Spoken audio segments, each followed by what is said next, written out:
Hello there, Idris here with another video for you where we talk about Burning Rages and why people say this is a very underrated game. So before I start, make sure you hit that like and subscribe. I really appreciate it. So let's get right to it. Well, have you ever wondered about a game featuring firefighters? I know there's some out there that I know it's a firefighter game that a lot of people don't know about, but this one takes the cake. You know, this was one of the best ones. It's called Burning Rages on a Sega Saturn. And also created by the person who did Sonic, Yuji Naka. But yeah, he got some trouble. This is before he was arrested, but we're not gonna talk about that. But anywho, I'm gonna get to the origin, then I'm gonna get to my thoughts, and etc. etc. So the development. The development of Burning Rages started around November 1996 after the release of the previous Sonic Team game, Christmas Nights, which Nights into the Dream.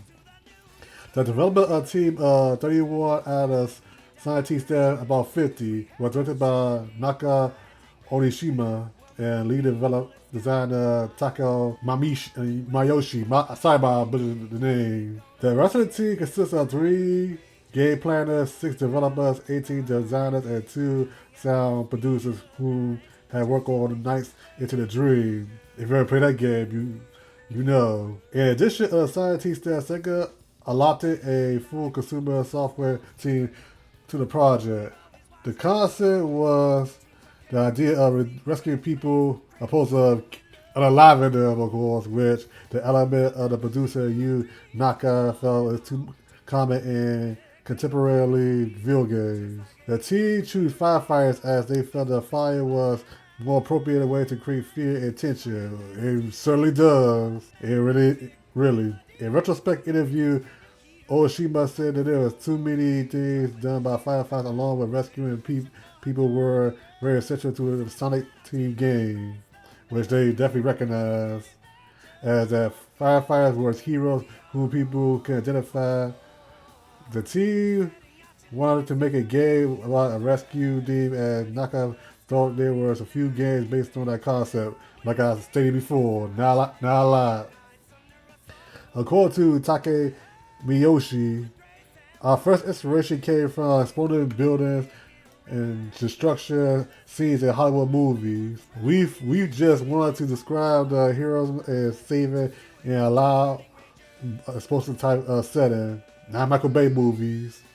The developers wanted to design a future that was clean and beautiful with sustainable energy, but where disasters still occur, of course, and only heroes can protect people from them. The designers evaluated that a futuristic firefighter would be acrobatic and dexterous to reach places which people were trapped in, like jetpacks you see in the game, instead of just be on the ground a lot, like regular firefighters. According to Miyoshi, Burning was conceived as an online game for 4 players, but became a single player when the team faces network problems.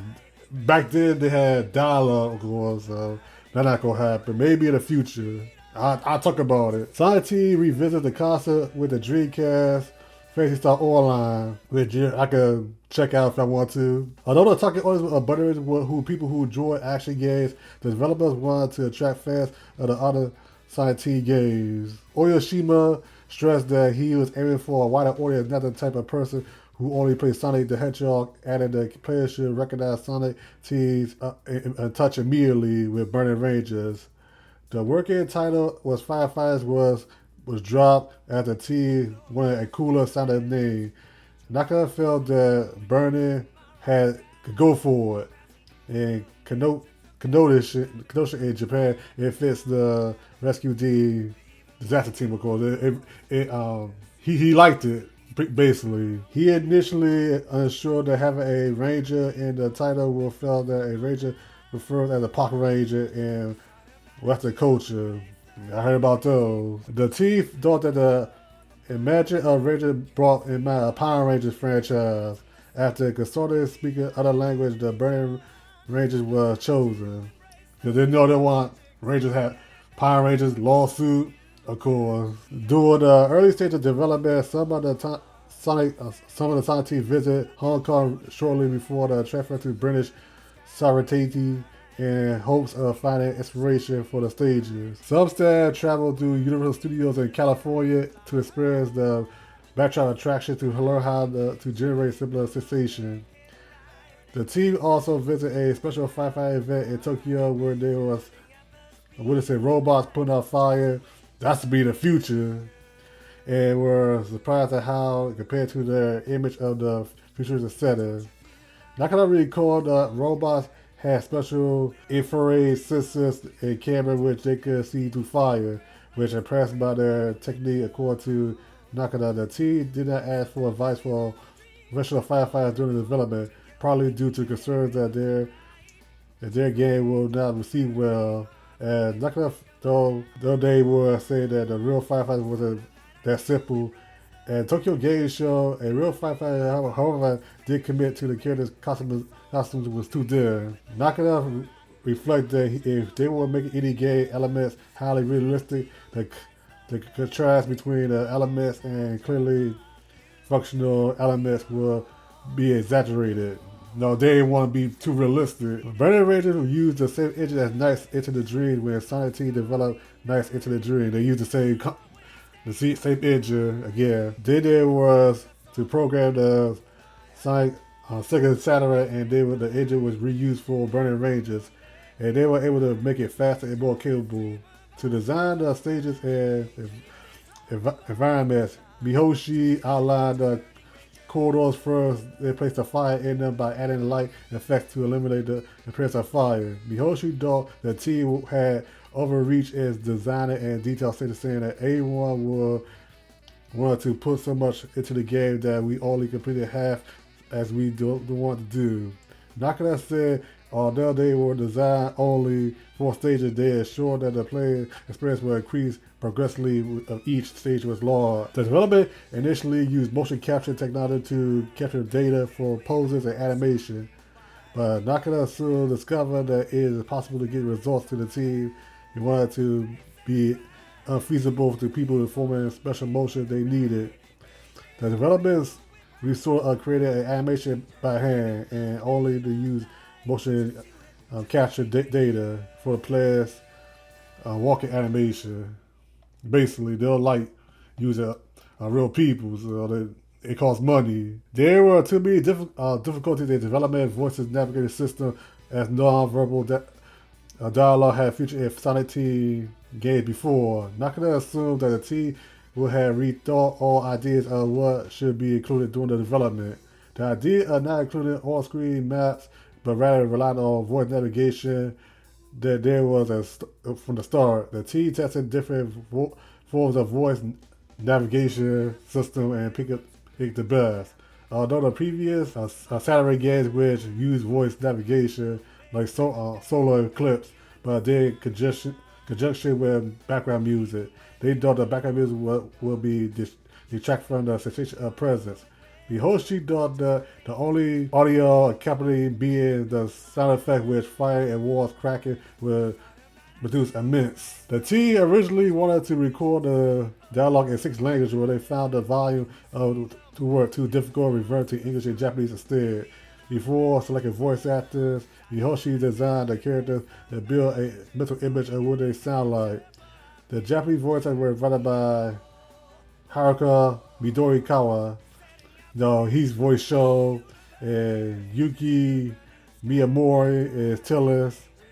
Haruko Karahara is Chris Parton, and Tokazuki Sika is Led Phoenix, and Ryu Baro Onomato Big Landman, and many other voice actors. But in English, the Sonic Team had several voice actors. It happened to American television, including Ben Grant, Show again, Janet Livingston, Tillis, Ivana Lorenzo, Chris Parton, and media. I'm not going to name all of them, but you can research it your own. But according to Hiroshi, all audio was rewritten several times throughout the development. He considered it as an evolution. along with the production of the game itself. Alrighty, the design of the fire effects were provided due to the Saturn's rendering limitations. Mihoshi explained that the testing stages, the team will spend their time checking how well they would be able to create fire and pivotal aspect. In the first test run they produced, Mihoshi discovered that they were able to achieve some quite beauty fire effects by distinguishing blocky sprites with various degree of transparency and lighting effects. At the time, few games were use polygons, 3D spaces, and acrobatic and exploration-oriented gameplay. So few people use that type of style, sadly.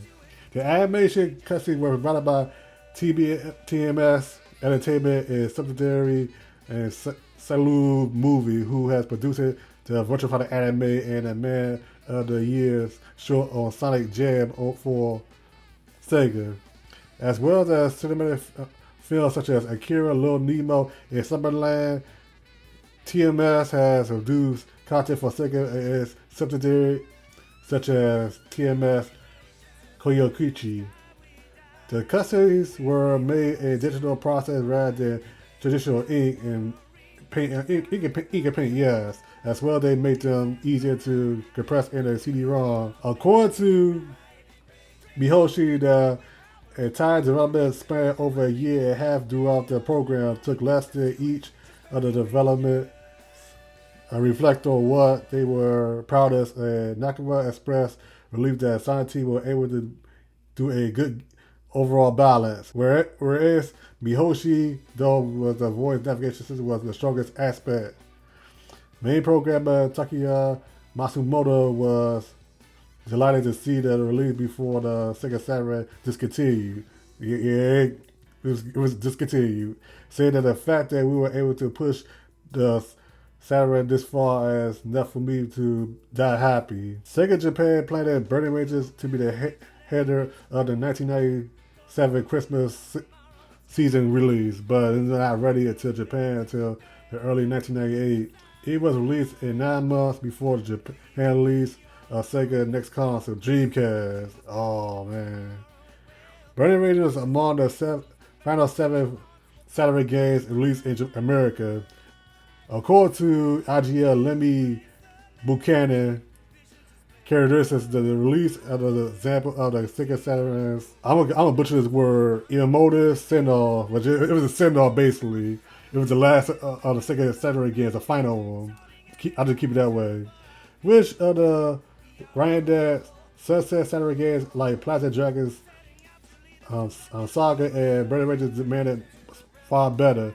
Launching these games were slipped into the retail with zero fanfare and low circulation was insulting to both hard-working developers and Sega fans. So that's basically the origin. Sorry if I butchered some of it, but yeah, Burning Rangers. This is my opinion alone. I love it. It's not a game unlike that. The voice navigation system. I know there's another one called Much Odyssey. You haven't heard of that game? It basically used voice command. I think Burning Rangers was the first. Then was that, in my opinion. But I'm gonna play this game on the emulator. Yes, the emulator. I never owned a Sega Saturn in my life, but I wish they did release it. But there's Sega Transform Racing where they have the stage, which I'm very happy about. They recognize it. Hopefully one day we reach out to them and say put this back, because I definitely want to play it again. And speaking of Firefighters, well, Fire Force Season 3 is coming. That's the sole reason I made this video. So that's basically it. Thanks for watching. And we think this coming next gen, or do you enjoy it? Or what's your memory of it? Have you played it? Again, let me know down below. And goodbye.